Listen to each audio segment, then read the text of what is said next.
I never imagined that at 72 years old, I would still be dealing with family secrets that could shake the foundation of everything I thought I knew. My name is Margaret Collins, but most people just call me Maggie. I've always tried to live a simple life, one rooted in kindness and the love of family.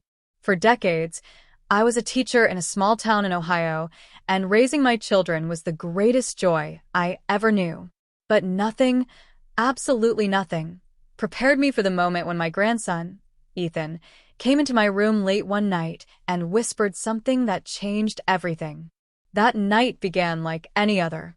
I had gone to bed early, the house quiet except for the soft ticking of the old grandfather clock in the hallway. My daughter, Melissa, and her husband, Daniel, had gone upstairs hours before. They had graciously invited me to live with them after my health had begun to decline, and I couldn't thank them enough. Ethan, their 17-year-old son, was my pride and joy. He was thoughtful, polite, and always had this old soul quality about him, like he understood life in a way other kids his age didn't. I was drifting off into sleep when I heard a soft knock at my bedroom door. At first, I thought I had dreamed it, but then I heard it again, hesitant, almost afraid. "Grandma? Are you awake?" Ethan's voice was low, nervous. I sat up in bed immediately, sensing something was wrong. "Yes, sweetheart. Come in." The door creaked open, and there he stood in his pajamas, his hair tousled, his face pale. He walked in quietly and sat down on the chair beside my bed.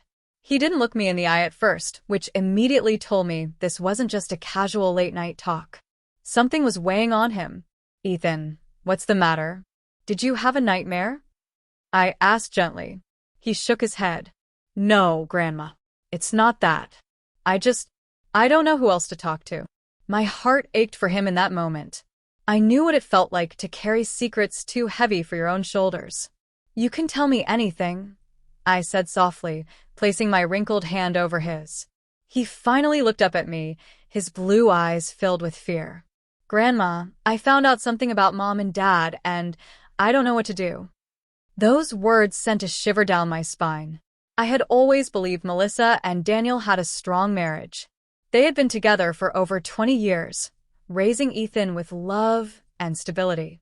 But life has a way of hiding shadows behind even the brightest smiles. "What is it, sweetheart?" I whispered, bracing myself. He swallowed hard before continuing. "I was looking for my backpack in Dad's office, and I found these letters. They weren't addressed to Mom. They were from someone else, a woman. And they sounded like love letters." I sat there, stunned. My daughter's husband, Ethan's father, having an affair?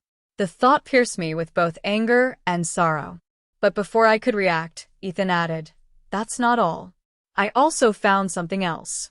A letter from Mom hidden in her drawer. And it wasn't to Dad either. It was to someone else. Another man. Grandmother, both keeping secrets."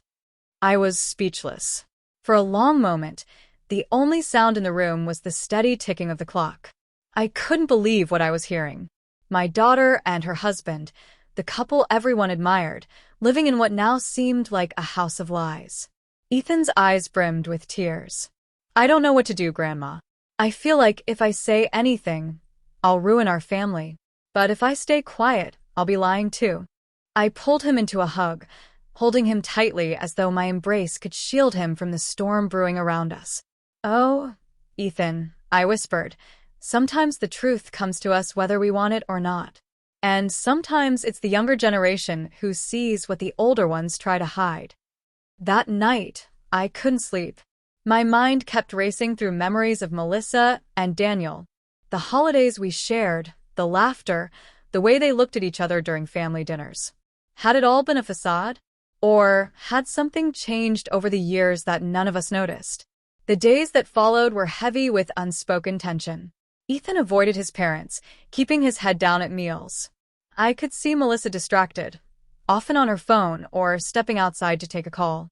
Daniel seemed more distant than ever, burying himself in work. I felt like I was carrying a time bomb inside me, one that could explode at any moment. One afternoon, I found myself in the kitchen with Melissa. She was sipping coffee, scrolling on her phone, when I gently asked, "Honey, Is everything okay between you and Daniel? She froze for a moment, her hand tightening around the mug, before forcing a smile. Of course, Mom. Why do you ask? I wanted to press further, but I stopped myself. This wasn't about me. It was about Ethan and the impossible position he had been put in. That night, when he came to my room again, I told him, Ethan, sometimes adults make mistakes. Big ones. But it's not your burden to carry alone. Whatever happens, you need to know that none of this is your fault. He nodded, but I could see the weight still pressing down on him. He was only 17, yet he had been forced into the role of the secret keeper, the one holding the truth that could shatter his family. What happened in the weeks that followed was a chain reaction I could never have predicted. Ethan eventually gathered the courage to sit his parents down, with me by his side. The confrontation that unfolded in the living room was one of the most painful moments I had ever witnessed. Tears, anger, confessions, and apologies filled the air as decades of unspoken truths finally came to light. Both Melissa and Daniel admitted to drifting apart, each seeking comfort outside their marriage instead of addressing their struggles together. Ethan, through his courage, had forced them to face what they had been avoiding for years. It wasn't an easy road after that. There were arguments, counseling sessions, and moments when I thought the family would completely fall apart. But slowly, painfully, they began to rebuild, not just for themselves but for Ethan. His bravery had broken the silence, and though it hurt, it was the only way healing could begin. As for me, I realized something that night Ethan came into my room. Sometimes the greatest wisdom doesn't come from age, but from the courage of a young heart willing to speak the truth. And in that truth, no matter how painful, lies the possibility of redemption.